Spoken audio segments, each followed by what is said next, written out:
começar, vamos falar um pouquinho do teto de gastos, né? O que seria exatamente o teto de gastos, né? O teto de gastos, ele entrou em vigor ali por meio da emenda constitucional 95, ainda no governo Michel Temer, tá? Então isso foi lá, ela entrou em dezembro de 2016 e entrou em vigor em 2017. A previsão do teto de gastos, ou seja, a gente vai estar olhando para um horizonte de 20 anos, o que é uma coisa bem longa e é difícil, pelo menos em termos econômicos, a gente prever exatamente o que vai acontecer em 20 anos. Como o próprio Paulo Guedes aí gosta de ler Keynes, já adianto para vocês, 20 anos é um longo prazo, ou seja, para o Keynes, a longo prazo, né, todos estaremos mortos. Então, já existe aí uma grande dificuldade em termos de prazo, tá? A gente vai falar de algumas dificuldades que tem aí no próprio teto de gastos, tá? Isso significa, para vocês terem ideia, como entrou em vigor em 2017, vai durar até 2037. É muito longe, né? Então, se a gente começa a pensar em coisas mais futuristas, é a mesma coisa que a gente estivesse fazendo uma previsão como se fosse ali os Jetsons, né? Ou os Simpsons que gostam de acertar previsões. É muito difícil a gente prever. São coisas muito irrealísticas, tanto em termos de orçamento, como em termos do que a gente chama de conjuntura econômica. Então, é um horizonte muito longo e a gente tem que ter atenção para isso. Porque, muito provavelmente, né, tanto a parte econômica como a parte de orçamento não vai conseguir se ajustar. E isso vai ter muitas implicações que eu vou falar para vocês, tá? Mas o que seria exatamente, se eu fosse definir para vocês o que é o teto de gastos, né? Eu poderia falar para vocês, o teto de gastos nada mais é do que o nosso orçamento do ano anterior corrigido pela inflação. Nada mais é do que isso. Vamos trazer um pouquinho do cálculo para vocês, para deixar registrado. O que acontece, né? Como que a gente calcula isso? Como que a gente atualiza, de certo modo, né, o orçamento anterior para o orçamento presente, o orçamento que a gente vai estar olhando para o teto de gastos. Como que funciona isso? Então, a gente pega o orçamento do ano anterior, tira o pagamento dos juros da dívida, que isso tem muito a ver com uma coisa que os economistas adoram, e eu vou falar para vocês, que é o superávit primário. A gente tira as transferências obrigatórias para estados, municípios e o Distrito Federal, tira os gastos das eleições, dinheiro injetado, né, em estatais, tá? E também tira o quanto que foi repassado para o Fundeb, tá? Então, essas deduções a gente tira do orçamento, o que foi gasto, gasto público, e a gente vai ter o final, vai ter um resultado final, que é o próprio orçamento corrente, ou seja, o orçamento daquele ano em especial. O que a gente faz, tá? Isso aí o economista gosta muito de fazer. A gente pega esse valor e a gente faz uma atualização. O que é uma atualização? A gente pega o valor do ano passado, que foi feita essas deduções, e traz a valor presente, né? O famoso VP ali na matemática financeira.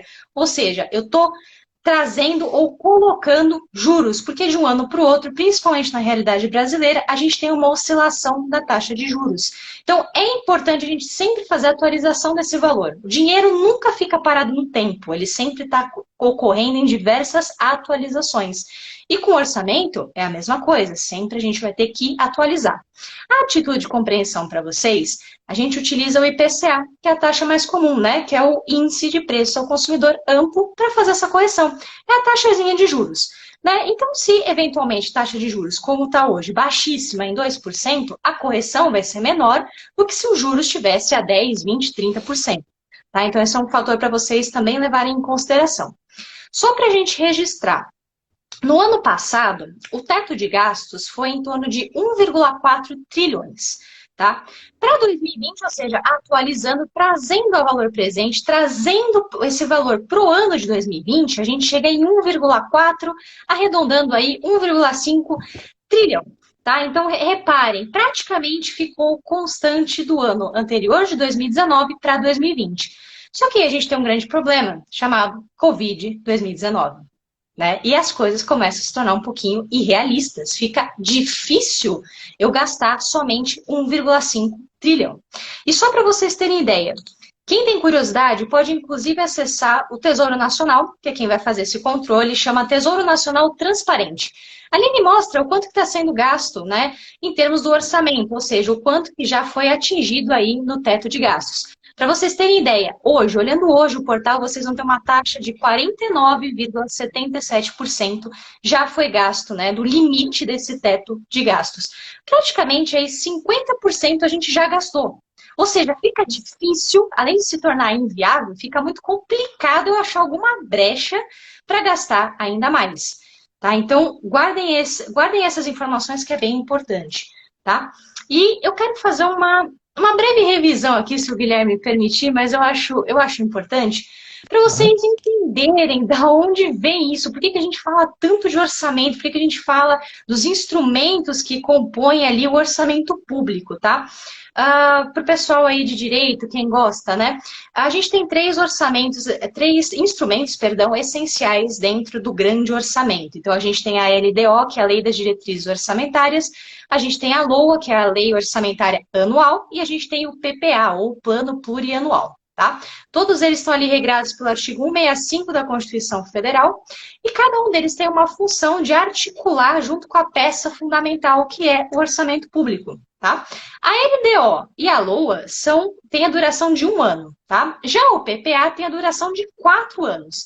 Lembrando que quando a gente tem a mudança de governo, cada presidente, né, ou seja, cada entrada do presidente vai articular somente com 3 anos. Esse 4º ano, ele já recebe do presidente anterior, ou seja, ele não consegue alterar o que a gente chama de planejamento. E é muito fundamental que vocês compreendam a importância do planejamento dentro desse grande orçamento. Por quê? Deixa eu contar uma história, o histórico rapidinho do orçamento público, tá?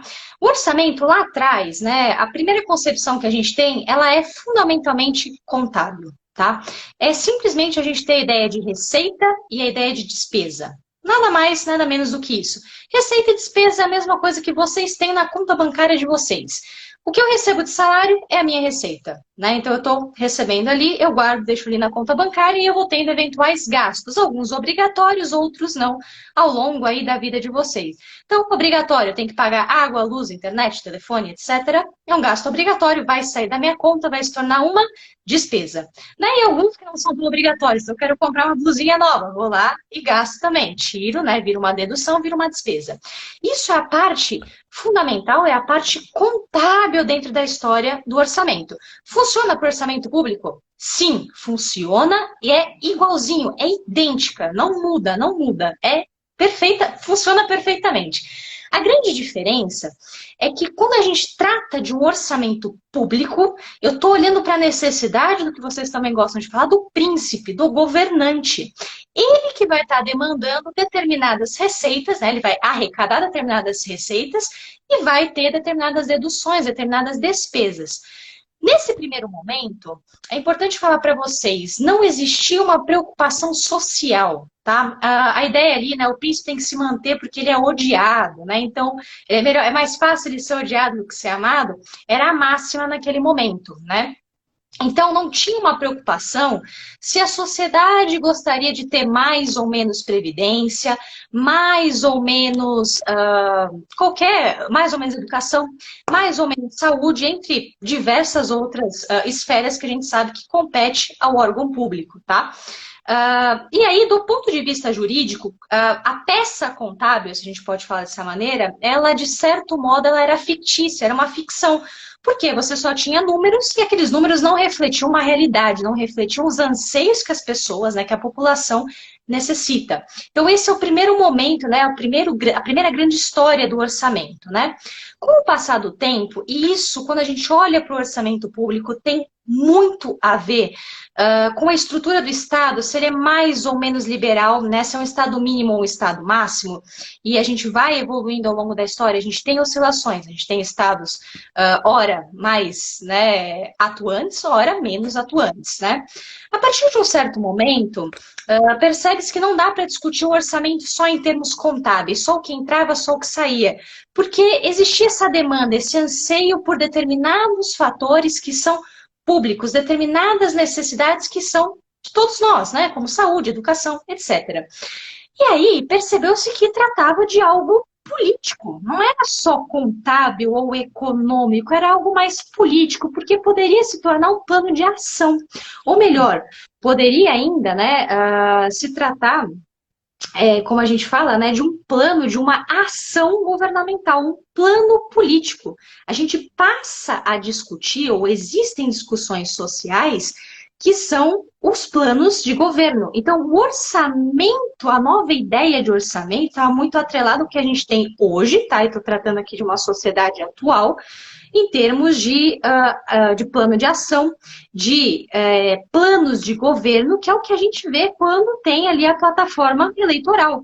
Vai ter o quanto vai ser gasto para a educação, se vai gastar menos, se eu vou respeitar, se vai existir um teto de gastos, se eu pretendo ser mais ou menos desenvolvimentista, e geralmente as pessoas não leem esse documento. E, em tese, era a partir disso que a gente iria fazer a discussão política. Se eu quero, para mim, um governo que intervém mais ou um governo que intervém menos.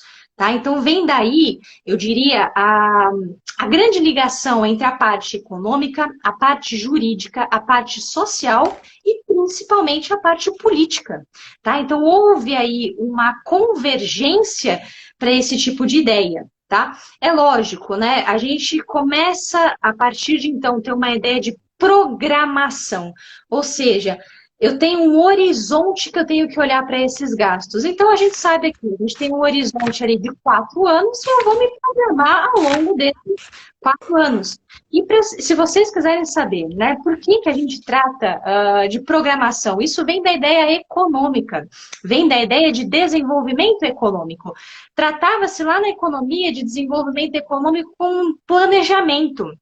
Não era simplesmente gastar. Não bastava gastar em infraestrutura, gastar em obras públicas, etc., que você teria aí um bom orçamento, você teria um bom planejamento, né? Para ter um desenvolvimento, você tem que ter um start, você tem que ter alguém que fomente o desenvolvimento. E quem que era esse alguém? Era o Estado gastando e que depois, eventualmente, a iniciativa privada poderia entrar para ter aí, para resolver diversos gargalos que a gente tem na economia e tem até hoje. Tá? Então é importante eu fazer essa introdução para vocês de onde vem essa ideia de orçamento, tá? Guilherme, quer falar alguma coisa? Desculpa. Não, continua, Nathalie. Termina o que é importante você explicar isso, o teto de gastos, porque é uma coisa importantíssima que está na ordem do dia e tem tudo a ver com o que vai acontecer, com até a interpretação do que a gente vai falar sobre o Datafolha e a popularidade do governo, e infelizmente a gente tem pouca informação sobre isso, né? A parte Então, teórica, eu agradeço muito a um professor, ele chama Sandro Braz, doutor Sandro Braz, lá da Unifesp. Ele dava muito essa parte de planejamento, orçamento, a gente teve várias coisas, lógico, a parte jurídica, aí tem diversos professores brilhantes, ficaria aqui falando horas e horas, mas que é difícil, não é um conhecimento tão aberto, né? Então, por isso que eu estou fazendo toda essa retrospectiva para vocês. Se tiver alguma dúvida, vocês comentem, eu vou indo um pouquinho mais devagar, porque isso aqui daria horas e horas de discussão, eu estou tentando ainda pular diversos gaps aqui, tá? Então é importante, como vocês perceberam aí pela breve introdução, a gente está sempre discutindo se vai ser um estado máximo ou se vai ser um estado mínimo, se eu vou intervir mais ou se eu vou intervir menos na economia. A depender da escolha desse plano de ação, essa parte política, é que eu vou decidir o que meu orçamento, o que essa minha peça orçamentária vai fazer. Se ela vai gastar mais ou se ela vai gastar menos. Então, por exemplo, se for um estado mínimo, né, e aqui já fazendo de certo modo um paralelo com o que a gente está vivendo hoje, ou as ideias, o plano de ação para um estado mínimo, isso já significa que em termos de orçamento, a despesa ela tem que ser menor e a receita tem que ser maior. O que eu estou falando para vocês em termos práticos é, eu vou gastar menos. Se eu vou gastar menos, eu vou aplicar menos recurso. E isso não tem nenhuma implicação do tipo, então quer dizer que o investimento ou dívida, etc., vai ser menor? Não. O que eu estou falando é, em termos do que é obrigatório, que são as despesas orçamentárias obrigatórias, elas vão ser reduzidas ou, no mínimo, elas vão se manter estável, tá? E as receitas que a gente chama de discricionárias, opcionais, lembra da blusinha que a gente compra? Eu, muito provavelmente, nem vou ter. Eu nem vou gastar em mais nada que opcional, eu só vou pagar estritamente aquilo que é obrigatório. Para o estado mínimo, saúde, educação, e segurança. Ponto final. Cultura, eventualmente, alguma coisa, eventualmente, que tem ali algum dispositivo legal me obrigando a fazer esse pagamento. Tudo bem? Que mais? Importante falar para vocês que, eventualmente, tá? Como no caso de uma PEC de guerra, por exemplo, que a gente teve aí que foi aprovada, existem gastos extraordinários ou fora daquilo que eu me planejei. E isso não é ilegal, tá? Isso não é ilegal, isso é completamente normal, até de certo modo, de existir, tá? Principalmente como no caso do coronavírus, né? E o que você deve fazer a partir de então? A gente pega o que a gente chama de rubrica, a gente faz uma rubrica com os gastos, envia para o parlamento, né? Presta contas à sociedade e fala: olha, aconteceu o coronavírus, tive que comprar respiradores, né? Tive que investir em vacina, pesquisa, etc. E eu gastei mais do que estava previsto. Ok, eu vou ter que ressarcir isso no futuro, eu vou ter que compensar isso no futuro, porque eu tenho que atingir um equilíbrio nas minhas contas. É horrível ficar no cheque especial, não é? É a mesma coisa para o governo. O Uhum. governo detesta pagar dívida, porque dívida é caro. O Brasil, historicamente, é um país que tem juros muito altos. Ninguém gosta de pagar dívida. E isso, por isso que eu falei para vocês, vai afetar numa coisa chamada superávit primário. Tá? Então é importante falar isso para vocês. Indo para hoje, por que eu fiz todo esse retrospecto? Na live passada, eu comentei que existiriam dois cenários possíveis. O primeiro, a gente teria um Guedes ali cedendo, de certo modo, para gastar além do teto. E o segundo seria um Bolsonaro falando: Guedes, beleza, né? Eu concordo com você, a gente não pode furar o teto de gastos, porque nós somos liberais, né? Então a gente está preocupado com o equilíbrio das contas públicas, ancoragem. Vamos manter o teto de gastos, né? Gastou, teve que gastar, e aí você se vira, né? A gente tinha esses dois cenários. A princípio, no primeiro momento, a gente teve um Guedes, a gente teve um Bolsonaro, teve um Rodrigo Maia, né? Entre outras figuras aí, indo a público e falando para vocês que, de fato, iria ali, né, se constituir a despesa, né, essencial para o teto de gastos, ou seja, iria ser cumprido sem o menor problema, né? E aí, de repente, aparece o presidente da República falando: olha, veja bem, pode ser que seja necessário furar o teto de gastos. Afinal, já gastou aí 200 bilhões, o que seria 50 mil a mais?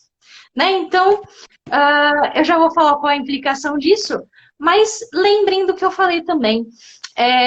Tanto o Guedes, né, defendia, obviamente, os postulados de um Estado mínimo, de um Estado liberal, do liberalismo, enquanto ali pessoas como Rodrigo Marinho, né, começaram a defender ideias do desenvolvimento social, de um Estado um pouco mais máximo, né, e que teria, de certo modo, que dar um jeitinho para não burlar, né, não ferir a Constituição, melhor dizendo, tá? Não ferir os gastos que são obrigatórios, mas teria que gastar mais, né? Que são as duas orientações que a gente teve no governo.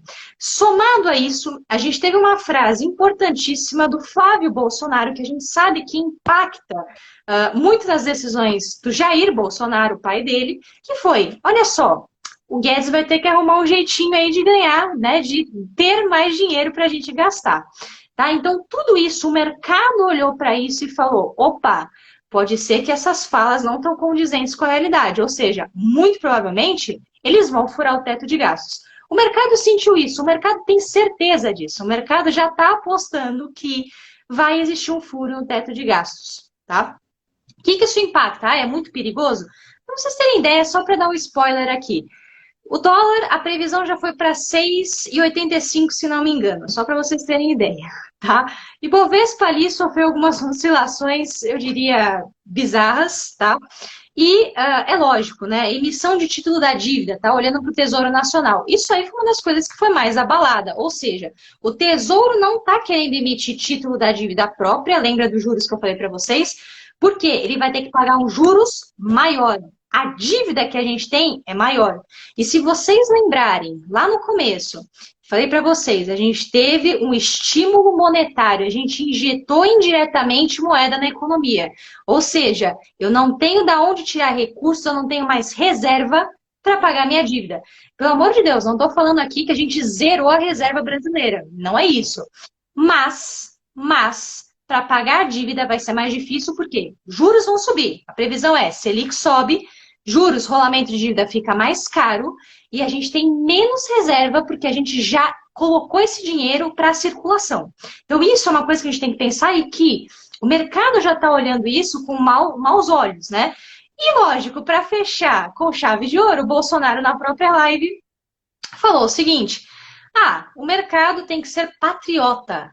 Patriota. Não existe mercado financeiro patriota. Não existe mercado financeiro patriota. O mercado financeiro, ele quer saber de ganhar dinheiro. Se é no Brasil, se é nos Estados Unidos, se é na Inglaterra, onde quer que seja, não vai fazer diferença. Não é à toa que hoje você já consegue comprar ação da Disney no Brasil. Ou seja, está mais fácil, está melhor tirar o investimento daqui de fora e mandar lá para fora. Você ganha mais dinheiro lá fora do que aqui. Tá? Então a gente está tendo também um movimento que eu temia e que eu falei para vocês de fuga de capital.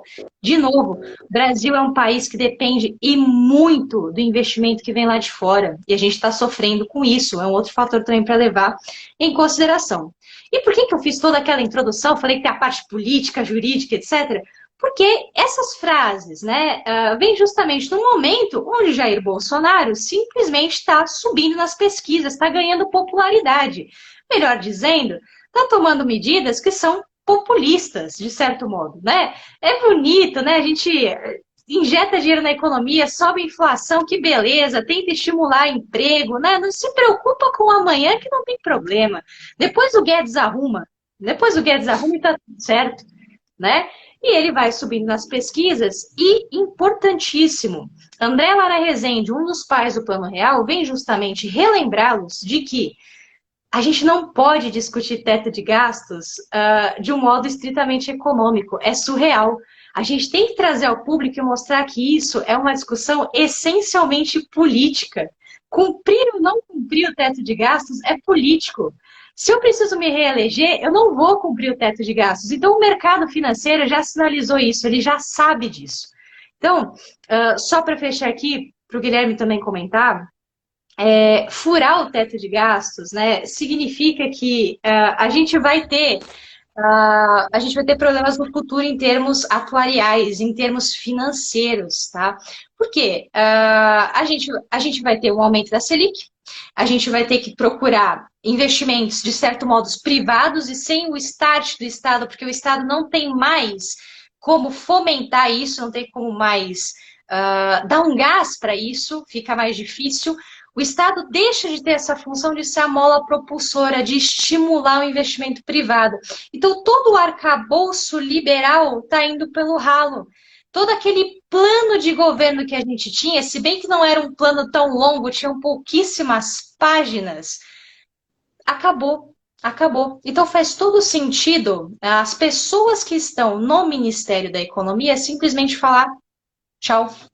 Tudo aquilo que eu acreditava não vai dar. E lógico, não é um erro das pessoas saírem do governo ou levarem a sério o que elas acreditam, tá? Não é isso. É que faltou por parte do Ministério da Economia, por parte do Paulo Guedes, ver que o momento não era esse. É surreal você tentar atingir o teto de gastos num momento como esse. Tá? Isso que é o mais difícil. Tá? Lembrando que 90% do orçamento ele é destinado obrigatoriamente para onde? Saúde, educação, previdência, que vai ser um grande parto para o governo, depois eu posso comentar para vocês, e 10% só do orçamento que o Bolsonaro tem de fato é um poder, que de fato ele vai poder deslocar para alguma coisa, para grande obra pública, para o que quer que ele deseja, tá? Então, isso é importante de falar para vocês. Deixa o Guilherme aqui comentar, que ele já tava dando um oi aqui. Diga, Guilherme. Não, foi muito bom você ter explicado tudo isso, Nathalie, porque é realmente complexo e a gente agora teve, né, com esse Datafolha que saiu e que chamou a atenção de todo mundo, uma série de debates, né, sobre ele ter aumentado, o presidente ter aumentado a popularidade dele, ter uma queda estrondosa na rejeição dele, de 10%, e aí, né, já começou o debate sobre reeleição, sendo que a gente está em 2020, 2022 ainda está longe, né, mas mesmo assim já começou todo o debate sobre uma recuperação, né, da figura do presidente. E aí, claro, né, no meio disso tudo, né, desse debate, a gente teve uma semana que foi muito, né, no meio desse debate sobre a reeleição, uma semana que foi muito conturbada, porque a gente teve essa debandada, né, como assim chamou o Paulo Guedes, né, do Ministério da Economia, do Salim Matar e do Paulo Webel, né, ambos ali, um secretário de desestatização e privatização, o outro desburocratização, gestão e governo, né, digital, ou seja, dois que eram duas peças-chave, né, no projeto político, né, da dupla Jair Bolsonaro-Paulo Guedes, né. E aí, com isso, com essa semana super conturbada, a gente teve, né, esse Datafolha que acabou sendo uma espécie de, digamos assim, cereja do bolo da conturbação, mas que abriu para a gente uma possibilidade enorme aqui de reflexões e de conjecturas de um cenário bem preocupante, né? Por quê? E aí eu também vou tentar ir aqui por partes para deixar o raciocínio bem claro, porque a premissa de todo esse raciocínio que eu vou fazer aqui, e com base fundamentalmente no que a Nathalie explicou, e muito bem explicou, deu uma aula aqui sobre teto de gastos, é a premissa de que hoje a única certeza que nós temos é a incerteza. Porque a gente precisa lembrar que a pandemia não acabou, a gente não sabe ainda o buraco econômico, ou seja, a gente tem trabalhado numa recuperação com uma flexibilização forçada, porque não se aguentava mais, e aqui eu não estou falando nem, gente, do pessoal, né, da gente como indivíduo, de não aguentar mais ficar em casa. Não, a economia não estava aguentando mesmo, ela estava estourando, né, ou seja, os dados eram assustadores, então foi se flexibilizando, né, mesmo com o número de mortes aí também, que é extremamente terrível, né, praticamente a gente tem, né, 107 mil mortos já, e a gente tem uma média diária terrível de 1.000 mortos, né? Mas nesse contexto extremamente complexo, a gente não pode esquecer isso. Hoje a única certeza que a gente tem é um cenário de incerteza. E a gente sabe, mercado trabalha muito mal com incerteza, né? Ou seja, o mercado, a economia, se tem uma coisa que a economia odeia é incerteza, e a Nathalie pode dizer isso muito bem. Mas veja, a questão do teto de gastos, como a Nathalie muito bem explicou, ela precisa de autorização do Congresso, tanto que a gente fez uma PEC de guerra. O que é a PEC? Proposta de emenda à Constituição. Você tem que aprovar, certo? Então, o governo ele tem outras possibilidades, ele pode aumentar, né? E depois até, Nathalie, se quiser falar um pouco mais disso, ele pode aumentar a capacidade dele de gastar de várias formas, né? De várias formas. Ele pode aumentar tributos e aí, né, tributar mais a população brasileira para aumentar a arrecadação. Ele pode até chegar ao ponto de imprimir moeda, ou ele pode trabalhar com tesouros da dívida, com o tesouro da dívida pública, emitindo, né, títulos, etc., né, com a política monetária, mas aí a Nathalie vai explicar com mais propriedade do que eu, mas ele tem vários instrumentos para fazer. Então, o governo Bolsonaro, ele de repente chegou numa encruzilhada que ele percebeu o seguinte, e aí a gente tem que separar o governo Bolsonaro em Jair Bolsonaro e Paulo Guedes. Ele percebeu o seguinte, o Jair Bolsonaro, com o Datafolha de ontem, ele percebeu que ele só tem uma saída para continuar presidente, tá? Vamos lembrar que as investigações continuam, né? A cada vez mais próximo, né, de uma clara, né, culpabilidade do Flávio Bolsonaro, né, e da família Bolsonaro como um todo, né, a Michele Bolsonaro, lembrando que a Michele Bolsonaro não tem foro privilegiado, né, então a gente tem um cenário muito complicado para o presidente Bolsonaro, porque as investigações continuam, as próximas eleições presidenciais são daqui 2 anos, e ele percebeu uma coisa, ele só tem uma saída, que é a economia. Ele só tem uma saída que é uma saída para duas coisas, sua sobrevivência na presidência. O fantasma do impeachment não acabou ainda, porque por mais que ele tenha essa aproximação com o Centrão, que praticamente, né, tá sólida, né, o governo Bolsonaro virou o Centrão. Aqueles que votaram no Bolsonaro pensando na nova política, né, já pode tirar o cavalinho da chuva, virou a velha política que sempre foi, né, já casou com o Centrão, tanto que a gente teve essa semana o convite do, quem diria, Roberto Jefferson, para que o Bolsonaro, né, fosse para o partido do Roberto Jefferson, o PTB, né, quem diria, né, o falecido Roberto Jefferson lá do Mensalão, né? Que na época, inclusive, defendeu o Lula, agora convidando o Bolsonaro para ser membro do partido dele. Então, o governo do Bolsonaro virou Centrão. O Centrão garante, né, que ele não tome impeachment? Por hora sim, por hora garante, mas você tem muita coisa para acontecer. E ano que vem, você tem não só uma perspectiva de fim da pandemia, claro, o fim da pandemia mostra que você pode ter, né, protestos nas ruas, com o andamento de investigações e com também os resultados econômicos, né? Os resultados econômicos vão muito depender do estrago que a pandemia ainda vai fazer. A gente está vendo um movimento na Europa de quarentena voltando a ser feita, né? Ou seja, no fundo, né, é muito incerto ainda o estrago em relação à nossa economia. Então, com isso, o Bolsonaro percebeu que ele só tem uma saída para a sobrevivência e para chegar com competitividade em 2022. Economia. Ele precisa gastar. Ele vai precisar gastar porque a gente percebeu nessas pesquisas, nesse Datafolha, né, inclusive eu vou falar um pouco também, né, dessas pesquisas envolvendo aí, né, uma espécie de migração do Bolsonaro em relação a público, que já vou explicar o que eu quero dizer com isso, mas o Bolsonaro, ele percebeu que o que teve aqui efetivamente grande, né, incidência no aumento de popularidade dele foi o auxílio emergencial. Porque realmente o auxílio emergencial, ele ajudou muitas famílias a saírem da pobreza, e aí é a dura realidade do Brasil, né? Esse Datafolha que saiu essa semana dá pra gente interpretar muitas coisas e pensar muitas coisas. É a dura realidade do Brasil. A gente tem uma grande parcela de brasileiros que a gente, por favor, que a gente não perca tempo falando, o cara é burro, o cara gosta do Bolsonaro, gosta... Não, é o cara que está numa situação, são famílias que estão numa situação tão precária que para eles ter comida na mesa é o objetivo. Saber o que vai ser do dia de amanhã é o objetivo. E esses R$ 600 são fundamentais. E esses R$ 600, por mais que não tenha sido nenhum governo que tenha proposto R$ 600, ele tinha proposto 200, mas foi o Congresso que acabou levando para 600, quem dá é o governo. Então, como quem dá o governo, a lógica é, quem está me pagando é ele, fica ele está me pagando. Eu quero esse dinheiro porque eu preciso desse dinheiro. Então, é um eleitor que não é ideológico. Não é um eleitor que se preocupa com direita, esquerda, Estado mínimo, Estado... Ele tá nem aí com isso, ele tá preocupado com uma coisa. Eu quero saber como vai ser o meu dia amanhã, se eu vou ter dinheiro para pagar minhas contas, se eu vou ter dinheiro para comprar comida. Porque, como eu disse, muitas das famílias que receberam auxílio emergencial sequer tinham um orçamento familiar de R$ 600. Então a gente percebeu, inclusive, né, nas pesquisas que foram feitas, nos levantamentos de dados, que muita gente saiu da linha da pobreza por causa dos R$ 600, aumentando o orçamento familiar, que era inferior a R$ 600. Então o Bolsonaro percebeu aí, e aí foi como a Nathalie disse, a frase sintomática do Flávio Bolsonaro, né? Paulo Guedes vai ter que gastar mais dinheirinho, porque senão o papai não se reelege ou o papai não termina o governo. Porque justamente ele percebeu aí um mapa da mina da sua popularidade. Desculpa.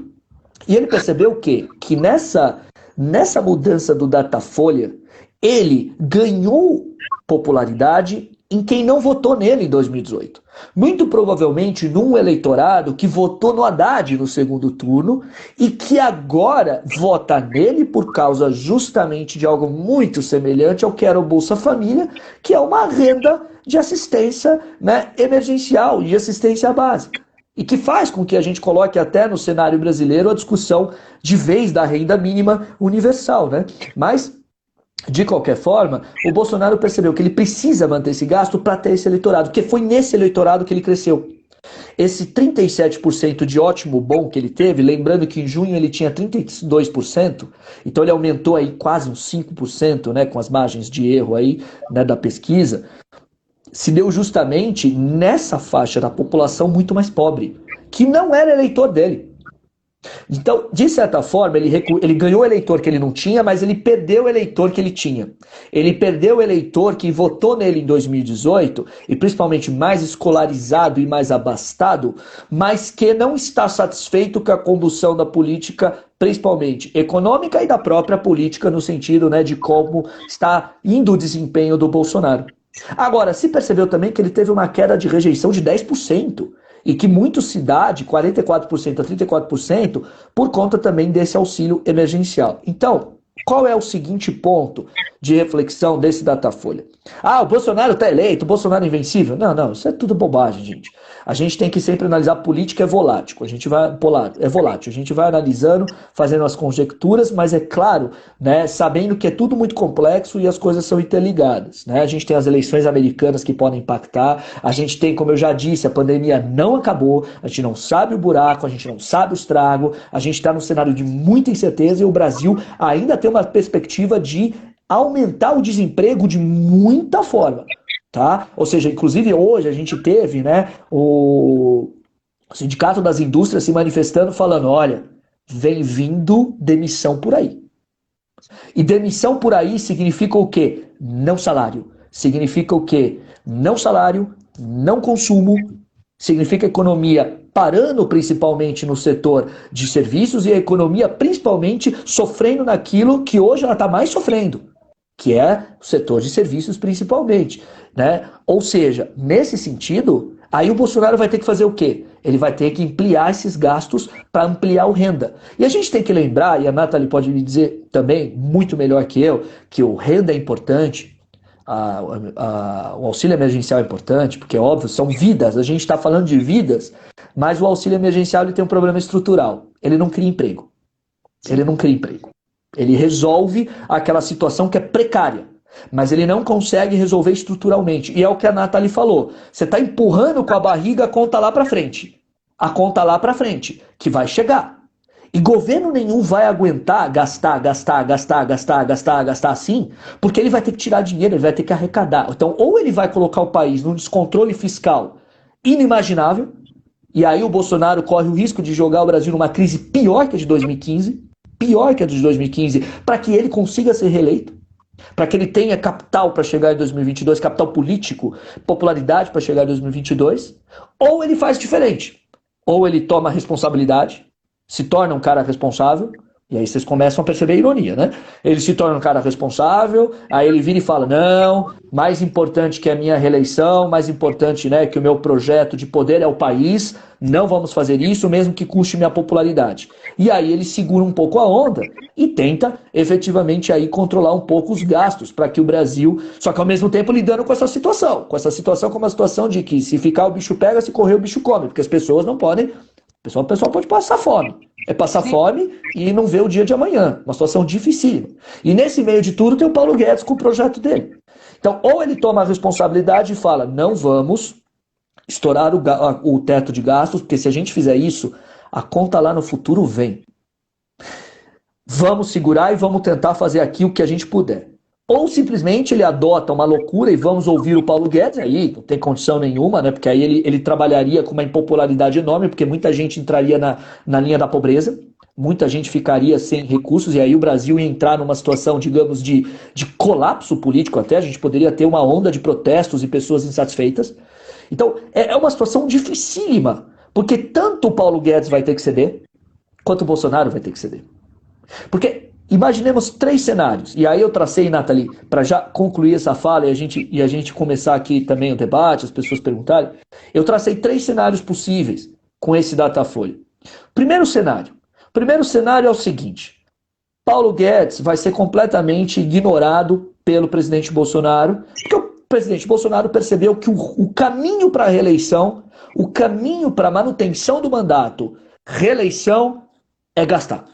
E ele vai gastar e vai estourar o teto público, o teto de gastos, e vai, né, sei lá, com os mecanismos que existem na economia, né, ou via Banco Central, ou, né, até emitindo moeda numa situação mais catastrófica, né, ou aumentando a tributação, que é o que o Paulo Guedes está tentando fazer, na verdade, né, com a criação da CPMF, com uma nova CPMF com um novo nome bonitinho, né, ou ele vai, então, aumentar o teto de gastos, porque é aí efetivamente o caminho para ele manter no cargo e chegar competitivo à reeleição e se reeleger, e aí com isso, né, para concluir esse cenário, esse primeiro cenário, e aí com isso, claro, Paulo Guedes não vai ficar satisfeito, porque Paulo Guedes foi eleito justamente junto, né, ao Bolsonaro, eleito no sentido do, né, o Bolsonaro falava, quem manda na economia é ele, e o mercado acreditou nisso, né, o mercado falou, bom, pra gente é muito conveniente um presidente desse, porque a gente sabe que ele não sabe nada de economia, então ele vai deixar pro Paulo Guedes, e o Paulo Guedes vai mandar nele na economia, e aí o mercado vai perceber que o Paulo Guedes não manda mais nada, que quem manda é o Bolsonaro.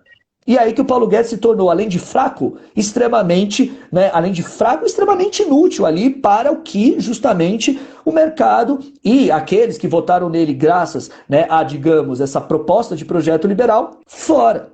E aí o Paulo Guedes vai ser rifado. A gente já viu, Salim Matar saiu, Paulo Webel saiu. E só fazendo parênteses, né, o Salim Matar saiu dizendo que o establishment não deixa, né, eles fazerem as privatizações, etc. Ele achava o quê? Que ia chegar lá e fazer o quê? Para ver também o amadorismo, né? O amadorismo e um pouquinho até de inocência, entre aspas, né? Desses agentes. Porque o que ele esperava? Que ia chegar lá e não ia negociar com ninguém? Que ele ia fazer aliança com o Centrão e o Centrão ia falar, vende Eletrobras aí, porque cargo a gente não quer mais. O Centrão vive de cargo. O Centrão vive de cargo. Como é que o Bolsonaro vai vender a Eletrobras? Como é que o Bolsonaro vai vender os Correios se o Centrão quer cargo? Não vai vender. Então é lógico que aí esses aqui já perceberam que o navio está afundando para o projeto deles e o Paulo Guedes acaba sendo rifado.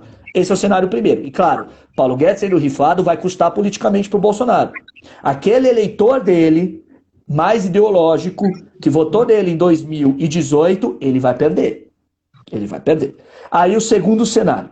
O segundo cenário é justamente o cenário em que o Bolsonaro percebe que não dá para conter, não dá para gastar assim, vai ter que conter. E aí ele e o Paulo Guedes vão também ceder um pouco e ele vai fazer esse jogo. Gasta, segura e vai tentar fazer aqui uma privatização, passar ali uma reforma, né, tributária, aumentando imposto um pouco ali, carregando um pouco principalmente na classe média, né, para arrecadar e tentar trazer investimento principalmente de fora. Né? E aí é um cenário como a Nathalie falou. Taxa Selic vai aumentar, e tudo isso pensando num cenário em que a gente vai ter desemprego aí estável e eleições americanas com vitória do Trump. Com vitória do Trump e não vitória do Biden. Né? E também sabendo que, os problemas são tantos, né? Sabendo que teria aí também uma correção nos rumos na política ambiental. Né? Então, nesse cenário, seria um cenário meio termo. O terceiro cenário é justamente o cenário em que, digamos, é um Paulo Guedes mais forte. É um Paulo Guedes mais forte, com uma proposta de a gente não pode atravessar esse riacho. A gente não pode atravessar isso. A gente não pode furar o teto de gastos, a gente tem que segurar, porque senão a gente vai colocar o Brasil numa espiral de gastos que mais pra frente a gente vai contar e a gente vai arrebentar. E aí vai ter que lidar com a impopularidade, porque muita gente vai ficar muito furiosa com a diminuição do auxílio emergencial, porque, como eu já disse, o eleitor que agora está apoiando o Bolsonaro pelo auxílio emergencial, ele é um eleitor pragmático, ele não é um eleitor ideologizado, ele é um eleitor que ele precisa de comida na mesa. Ele é um eleitor que está numa situação de precariedade. Então, como eu disse, mais uma vez, antes de pensar, mas no Brasil esse pessoal é burro mesmo, burro coisa nenhuma. É gente que passa fome, é gente que precisa disso. Mas esse eleitor é o seguinte, se ele não tiver mais esse auxílio emergencial, e como a gente falou, o auxílio emergencial, ele é uma situação que não é ideal. Por quê? Porque ele não gera emprego, ele não é estrutural. Se ele para esse auxílio emergencial, o cara continua desempregado, o cara continua numa situação difícil e ele vai se voltar contra o presidente. E aí, se voltando contra o presidente, o que vai acontecer muito provavelmente? Com o Paulo Guedes mais forte, a proposta liberal mais forte, seguindo, né, um controle de gastos, um controle justamente nas finanças públicas, o Bolsonaro vai ser rifado. Você pode continuar um projeto com o Mourão. Vice-presidente serve para isso. Né? Ou seja, então você tem um terceiro cenário. Então, o primeiro cenário é um Bolsonaro gastão. Segundo cenário é um meio termo, em que você vai ter que aí, né, ter muita negociação de um presidente que não gosta de negociar com condições normais de temperatura e pressão, que seriam o quê? Economia se recuperando, eleições americanas com vitória do Trump, Brasil recuperando empregos, que não me parece ser o caminho que nós estamos traçando, né? com um Bolsonaro calminho e controlando as investigações dos filhotes no clã Bolsonaro, ou seja, com muita boa vontade do Poder Judiciário, muita boa vontade do Congresso, para que, nesse meio de tudo, nenhum filho seja preso, nem a esposa seja presa. Lembrando que ainda nesse cenário, ele precisa torcer para fazer a Câmara dos Deputados, para fazer o presidente da Câmara dos Deputados. A gente sabe que a gente vai ter, inclusive, uma mudança na presidência da Câmara dos Deputados e também do Senado Federal. Então, para isso, para ter um Congresso também amigo, o Bolsonaro precisa o quê? Distribuir os cargos para o Centrão, continuar atendendo às demandas do Centrão e, ao mesmo tempo, ter um presidente da Câmara dos Deputados que seja ou simpático ou, pelo menos, de controle dele. Então, esse segundo cenário é um cenário muito difícil. Muito difícil, porque ele exige muitas premissas que a gente sabe que seria assim, se tudo isso acontecesse, realmente, o Bolsonaro está com toda a astrologia, o cosmos voltado para ele, né? É muito mais provável o cenário 1 ou o cenário 3, que é um Bolsonaro Gastão, que vai acabar rifando um Paulo Guedes, e o cenário 3, que é um Bolsonaro tomando um impeachment e justamente segurando o gasto, porque não vai se aceitar, né, um Bolsonaro Gastão. Mas isso obviamente vai ser impopular, e isso sendo impopular, alguém tem que pagar a conta. E quem paga a conta é quem é o presidente. Então é aquelas coisas da política também, né? Quem vai pagar a conta da impopularidade é aquele que queria gastar, mas não está gastando, porque foi impedido de gastar. É o presidente. Então é um cenário muito complicado para o Brasil, para o Bolsonaro. Claro, é um cenário complicadíssimo, como eu disse, para todos nós, porque é um cenário que tem tantas variáveis, são 3 cenários que eu tracei aqui para vocês, gente, com tantas variáveis, sendo que a única coisa que a gente tem como certeza, como eu disse aqui desde o início, é que a gente está num momento de tamanha incerteza, por causa da pandemia. Então, nesse sentido...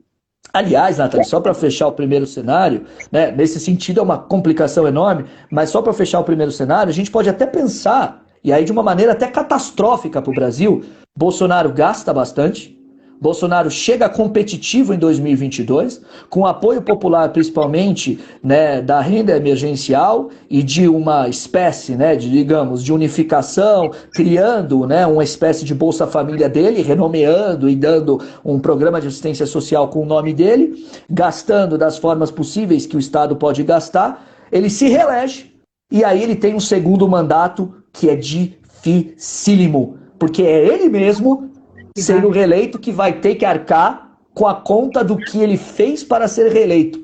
E aí o que você tem? Você tem ainda como grande probabilidade um Bolsonaro tomando impeachment no segundo mandato. Num segundo mandato por conta da crise econômica que inevitavelmente vem. Se ele gastar dessa forma, se ele agir dessa forma, se for esse populismo, né, completamente, o populismo fiscal econômico, não tem como segurar. Então é uma situação que até digo, viu, Nathalie, é uma situação que deixa a gente até bastante apreensivo e chateado, porque a gente está numa situação de, realmente, se correr o bicho pega, se ficar o bicho come. É muito difícil o que vai acontecer. É o custo político, e como você muito bem falou, que foi inclusive o que o Henrique Meirelles também tinha falado. Sim. É política. É política. A decisão de você respeitar o teto é política.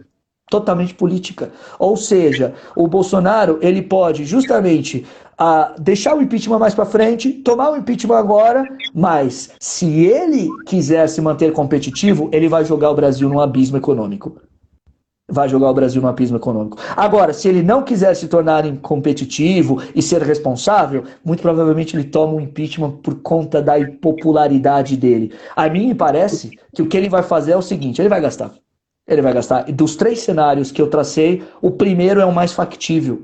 Ele vai gastar, ele vai tentar aumentar a popularidade dele nesse setor, que é o setor mais pobre e que precisa efetivamente desse auxílio emergencial. Então, mais uma vez, eu quero focar aqui para que a gente não escute coisas que a gente escutou na época das eleições entre Dilma e Aécio. Você se lembra, né? Ah, nordestino é burro, não sei o quê. Essa coisa horrorosa que a gente fez. Brasil é mais complexo que isso. A gente está caindo na armadilha do populismo e na armadilha da desigualdade. Isso é fruto de um país que é extremamente desigual. Se o Brasil não fosse tão desigual assim, a gente não teria esse efeito do auxílio emergencial tão forte. Tão forte. Então é justamente por conta, é a armadilha dos nossos problemas, das nossas não correções, né, dos nossos erros do passado, que a gente vai pagar caro agora, muito caro agora. por conta justamente de um presidente que tem, como vários tiveram na história, o seu projeto de poder, e claro, com todos os problemas que ele tem e todas as, né, dificuldades que ele tem. Resumindo, né, toda a história aqui, o primeiro cenário é o mais factível. É importante também falar uma coisa que eu deixei meio implícito na primeira fala, mas a gente tem um problema muito sério. O Guilherme aqui já bem tocou também nesse assunto. A gente gasta mal, a gente não aloca bem os recursos.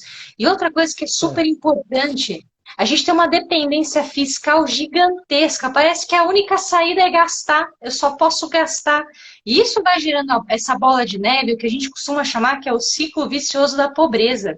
E aí, meninas, infelizmente, né, a gente vai ter sim um aumento da pobreza, a gente vai ter um aumento dos níveis de desemprego. É muito difícil, e eu, nesse momento, dado tudo que o Guilherme falou, olhando os cenários aí, que a gente muito utilizou aqui, Guilherme, os ceteris paribus, né, dado tudo constante, né, porque vai ser dificílimo controlar essas variáveis. É importante falar para vocês, me parece, e muito, que eu estou revendo o filme de 2015. Ou seja, é muito possível que dentro dessa manobra de dar um jeitinho nos gastos, o que eu posso melhorar no teto de gastos, eu vou fazer uma coisa chamada contabilidade criativa. E a gente sabe, a gente já teve um caso de um presidente que foi empichado, ou seja, é mais um motivo, dentro de tudo aquilo que o Guilherme já falou para vocês em lives passadas, para Jair Bolsonaro levar um processo de impeachment. É mais uma variável que ele vai poder incorrer. E aí ele vai culpar quem? Poxa, foi o Paulo Guedes que deu o jeitinho, foi ele que fez eu tomar o impeachment? E então, como que a gente vai resolver isso? Né? E não é fazendo contabilidade criativa que você vai resolver um problema do país.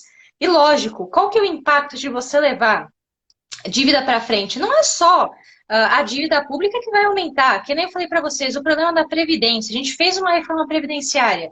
E eu já falava lá atrás, não é a primeira, não é a segunda, não é a terceira reforma previdenciária que a gente vai melhorar essa situação no país. É um gasto muito alto e é um gasto necessário muitas vezes, como o Guilherme está falando. Tem pessoas que necessitam disso. O brasileiro não tem a cultura de ter uma previdência, por exemplo, privada. O brasileiro não tem a cultura de ter um investimento. E muito se critica quando você tem um posicionamento. Por isso que eu até comentei na outra live, só retomando. Às vezes você tem um posicionamento liberal, que eu comentei lá no começo da live. Olha, eu posso ter o start do Estado e depois o aporte da iniciativa privada. Não é um condenando o outro. O mais belo, eu acho que o mais digno, a solução mais fácil, e olha que não existe uma bala de prata aí, seria uma convergência entre o Estado e o setor privado. As coisas têm que se conversar para esse país começar a andar. Senão a gente vai repetindo erros, né? Parece que a gente vai vivendo, né? 2015 em 2015. Então vai ser o quê? Impeachment, vice. Impeachment, vice. E novamente, né? Sempre contabilidade criativa. Então, de fato, né?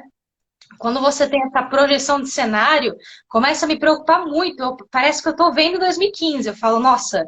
E eu tenho dó assim, né, da nova geração para entrar no mercado de trabalho, para as questões de emprego, para a questão de educação mesmo. Né? E a Tamara também já tinha bem lembrado aqui, né? Nesse sentido, qual que é a solução mais fácil, mais rápida de você adequar um Guedes a um Bolsonaro aqui, que é o cenário 2 do Guilherme, o cenário intermediário? Olha, eu vou aumentar a tributação. E aí começa a vir tributações bizarras. Não é tributação no jet ski que eu falo. Não é, e pior, não é nem tributação na traquinas. É numa coisa intermediária e que tem muito a ver com a educação. Você começa a tributar livro. Livro! As pessoas não têm nem acesso, às vezes, a livro. Livro é caro. Todo mundo que faz faculdade quer comprar o livro, seja no Kindle, seja onde quer que for. E a gente paga, se não me engano, é mais de 26% de imposto. Só no livro. É que nem eu falo para vocês, a bolacha traquina é surreal a carga tributária. É surreal. Então, essas coisas a gente tem que levar em consideração. E, de fato, tá, os meninos estão até comentando. Sim, a gente precisa de uma educação financeira, uma revolução na educação. Então, de novo, vai ser esse ciclo eterno. A gente não vai sair disso. Não tem outra solução. Tá? Então, isso que eu queria fechar.